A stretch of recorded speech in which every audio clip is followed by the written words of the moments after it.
I'm going to start looking at what happens when things get a little bit messier. So two things can happen. So I could be in a situation where if you ever look at what actually happens with physical situations, they start out with strikes.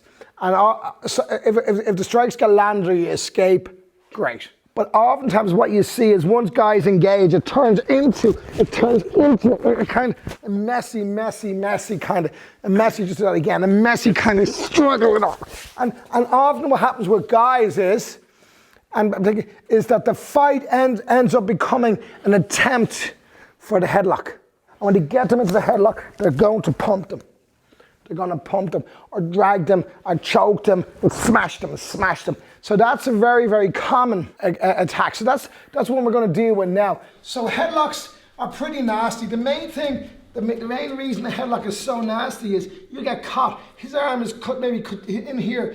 His kind of forearm could be cutting off the blood and air supply, the carotid artery here, cutting off the blood and air supply here. You expose your face, and now punches start smashing in, and you literally can't move back. You can't move back, and you're just trapped, and you're literally just being pummeled. So headlocks are very serious. So if a headlock comes on, we're going to take them off very quickly again. So we'll do that again, you all right? Yeah. So we don't like headlocks. When headlocks come on, we're going into the groin, and we're going to grab them off us.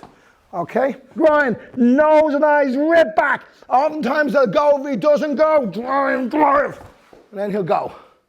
And then you move hands up, looking for the mate. Okay, so everybody, face the mirror with me. Here's the analogy. We swim out of a headlock. So first of all, step, turn your head in. Now let me ask you a question. If you're swimming, why are you turning your head? To breathe. If a guy's choking you out, you can't breathe. Not being able to breathe causes panic. And it stops you being able to act, right? So turn in. Now, the first thing, open hand. Fairway hand is coming in, open hand strike like a stroke into the groin, open hand slap hard into the groin. Now the next one comes in by your head like a tight swim stroke. Comes through. Now you're going to reach back and anchor back onto the nose and the eyes and rip back with your body. If he's still standing, strike him until he drops, and then move away, look for his buddy and exit. Okay, so all you're going to do for the first moment is when the headlock comes in, emphasize the turning in. You can check out his deodorant.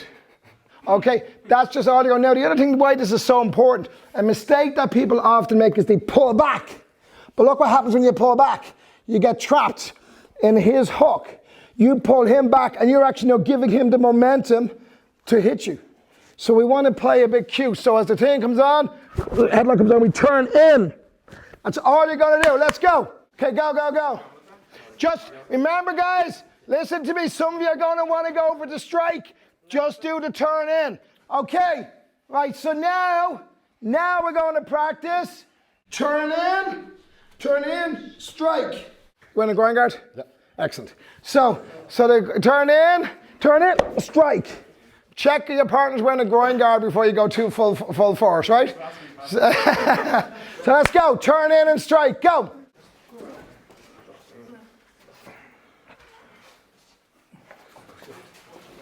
So now we're going to go to the next move. So now it's turn in, strike. Now the hand comes in, nose and eyes. Now look what we want. We want to slap onto the face because the slap itself is an attack. We want to anchor on the nose and the eyes, and then we pull back. We've got leverage underneath the nose and our fingers into the eyes, and we're wrenching them back. So let's go again. Turn in, slap onto the nose and the eyes. Get a good leverage there. Pull back. Let's go that far for a moment. Go.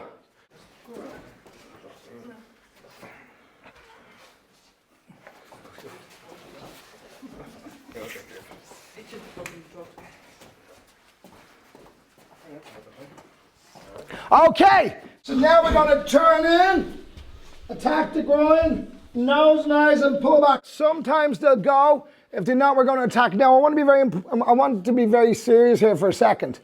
I recommend that you literally just strike with open hand strikes here or continue to strike to the groin. Some people teach a punch here and teach a punch to the throat.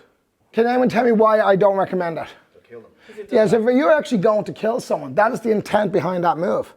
Now, personally, I don't give a damn what's going on. I really don't want to live my life having killed someone.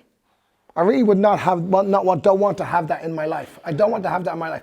So there's no need for in this moment to do that. Like to me, about a bit macho, you're going to have to deal with the consequences of that. You're going to have to deal with the legal consequences. It doesn't matter if you're right. You're still going to have to explain why you were right. You're going to have to explain why you execute a move that has only one really outcome, which is to kill.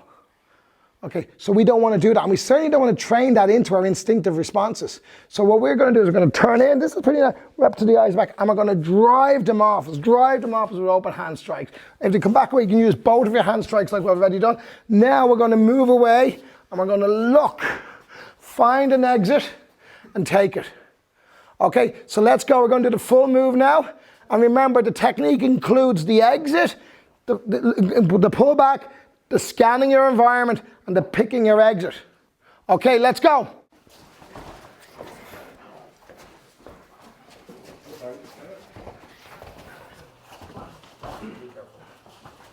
Remember emphasizing nose and eyes. So let's look at a big mistake that gets made. Let's look at a mistake that gets made. Chenzi, please. A mistake that often gets made that we want to just make sure we don't make is people come in and they grab the jawline. Two things happen. A, you can run a real risk of being bitten. But the second thing is Chenzi just tenses his neck muscles. Like I try to pull back, it's not going. But look what happens when I take his nose. Okay, all right. Now what we're going to do is we're going to practice this moving around the partner, going on both sides of the headlock now. You cannot rely on being attacked by a right-handed mugger. Okay, you've got to go with your left. You got to go with your right. You got to try on both sides. So the partner doesn't know which side is coming now. Again, at the moment, we're going relatively easy.